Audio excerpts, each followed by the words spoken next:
அனைத்து அன்பு உறவுகளுக்கும் வணக்கம். நான் உங்கள் யாமினி. நான் இன்றைக்கு மம்மில் பிள்ளையார் ஆலயத்துக்கு தான் போகிறேன். நீங்களும் வாங்கோ, இந்த மம்மில் பிள்ளையார் ஆலயத்துக்கு எப்படி போகிறேன்னு சொல்லி பார்ப்போம். இந்த ஆலயம் எங்கே இருக்குன்னு சொல்லி கூடுதலாக எல்லோருக்குமே தெரிந்திருக்கும். இருந்தாலும் தெரியாதவர்களும் அறிந்து கொள்ள வேண்டும் என்பதற்காக கூறுகின்றேன்.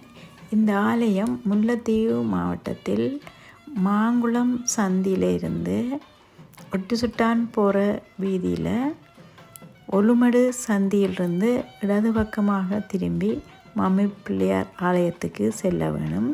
ஒலுமடு சந்தியிலிருந்து 8 கிலோமீட்டர் சென்றால் இந்த மம்மி பிள்ளையார் ஆலயத்துக்கு செல்ல முடியும். ஒலுமடு சந்தியில் இப்படி ஒரு அறிவித்தல் பலகை போட்டிருக்கணும். இந்த அறிவித்தல்படி நாங்கள் உள்ளுக்குள்ளே வீதிக்குள்ளே போனோம்னா சரி. இப்போ நாங்கள் அம்பகாமம் நோக்கி போய்கொண்டிருக்கிறோம். இந்த இடத்துல முன்னுக்கு பார்த்தோம்னு சொன்னால் குடிமனைகள் ஒன்றும் இல்லை. அங்கால உள்ளுக்குள்ளே போகத்தான் குடிமனைகள் இருக்கும். இந்த அம்பகாமம் செல்வதற்கு முன்பு இந்த வீதிகள் எல்லாம் மிகவும் பழுதடைந்த நிலையில் இருந்தது. ஆனால் தற்பொழுது மிகவும் நன்றாக திருத்தம் செய்யப்பட்டு உள்ளது. அதனால் பயணம் செய்வதற்கும் இலகுவாக உள்ளது. இந்த இடத்தை பாலம்வழி என்று அழைப்பதாக கூறுகிறார்கள்.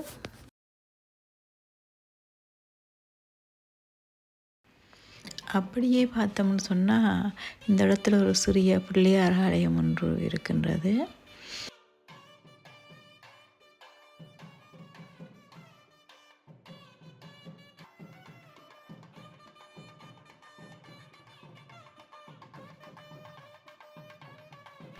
இங்கால பகுதிகளில் கூடுதலான இடங்களில் மேற்நில பயிற்சிகை மேற்கொள்வதை அவதானிக்கக்கூடியதாக இருக்கின்றது.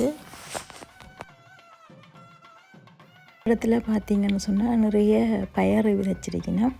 அதனால் அதில் மஞ்சள் நோய் மாதிரி வந்திருக்குது. அதற்கு மருந்தடித்தால் ஓகே ஆகிடும். ஆனால் இதுக்கு தண்ணி கிணற்றில் இருந்தால் நிரப்பினோம்னு நினைக்கிறேன். இதில் பார்த்திங்கன்னா ஒரு கேட்டடியில் மஞ்சள் மயற்கொண்டன்பு பூத்துருக்குது. அழகாக இருக்குது.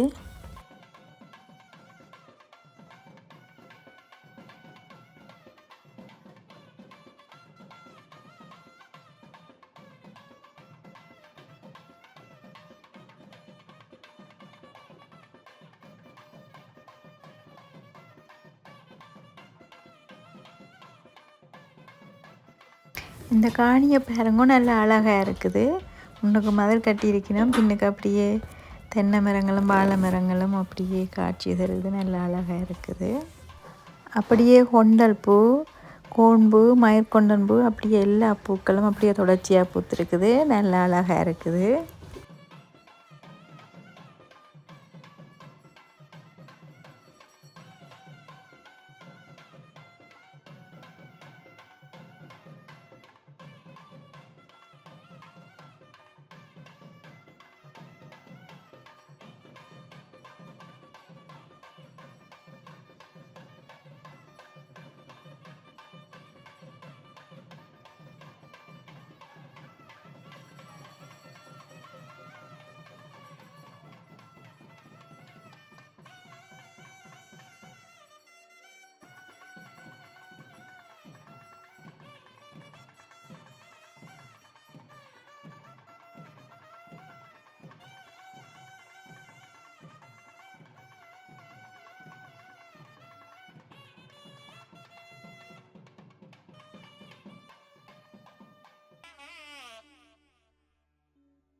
இப்போ நாங்கள் புளிமச்சி நாதிகுளத்துக்கு வந்துட்டோம்.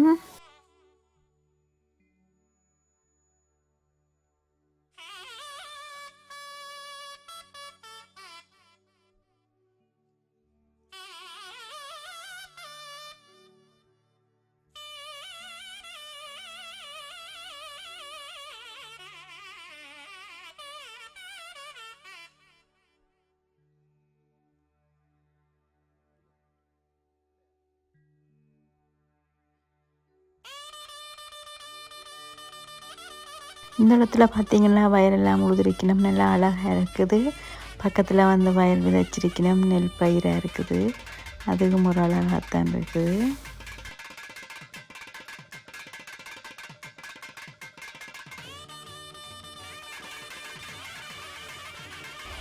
இந்த பனை உலையால் வந்து வேரி அடிச்சிருக்கணும் பாருங்க, அழகாக இருக்குது. அப்படியே பாருங்க இந்த நெல் பயிர் வந்து வளர்ந்துருக்குது, அதுவும் ஒரு அழகாகத்தான் இருக்குது.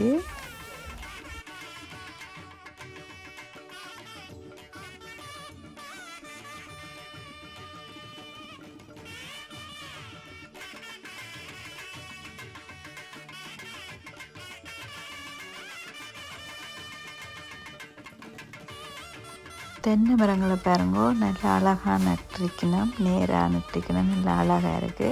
அப்படியே இந்த சைட் அப்படியே பார்த்து கொண்டு போனோம்னா எல்லாமே அப்படியே அழகாகத்தான் இருக்குது. நல்ல பயிர் செடிகள் அப்படியே ஒரு பச்சையாக இங்கே பாருங்கள், தென்னை மரங்கள் எல்லாமே இன்னும் அழகாக இருக்குது.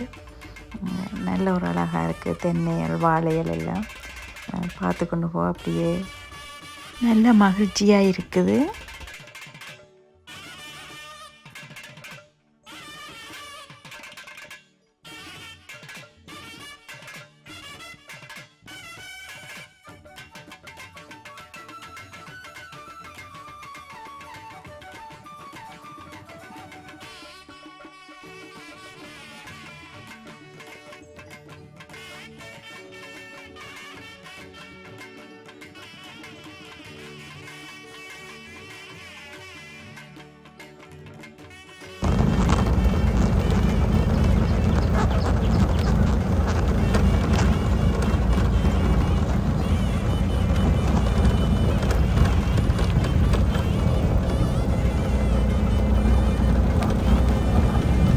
நான் அம்பகம் வந்துட்டேன்.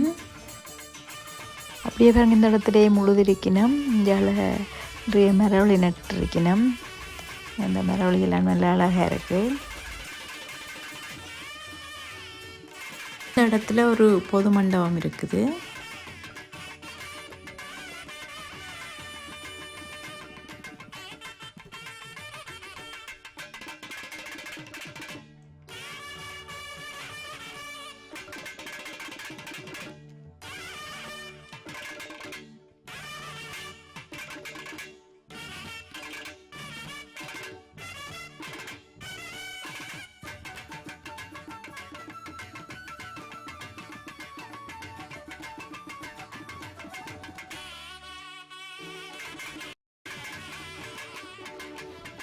இந்த இடத்துல பாருங்க 4-5 மயில்கள் வந்து மகிழ்ச்சியாக உலாவி கொண்டிருக்கின்றது. இதை பார்க்கும்போது எனக்கும் மகிழ்ச்சியாக இருக்கின்றது.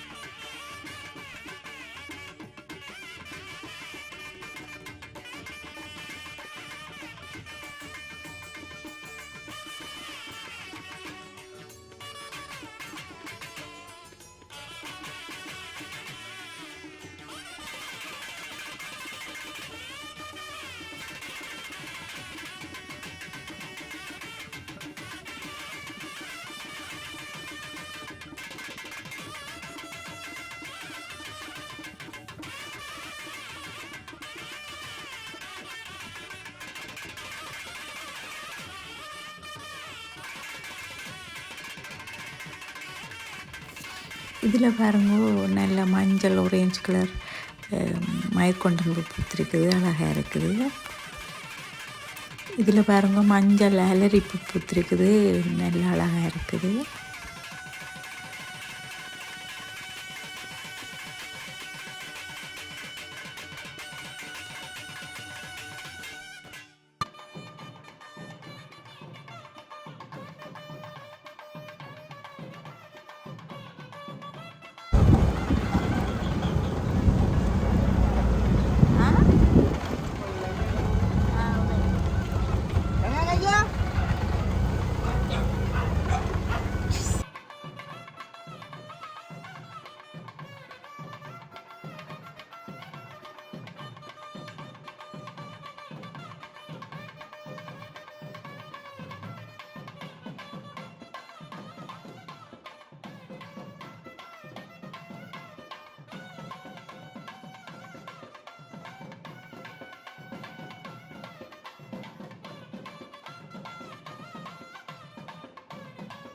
இப்போ நான் வர வேண்டிய மாமில் பிள்ளையார் ஆலயத்துக்கு வந்துட்டேன்.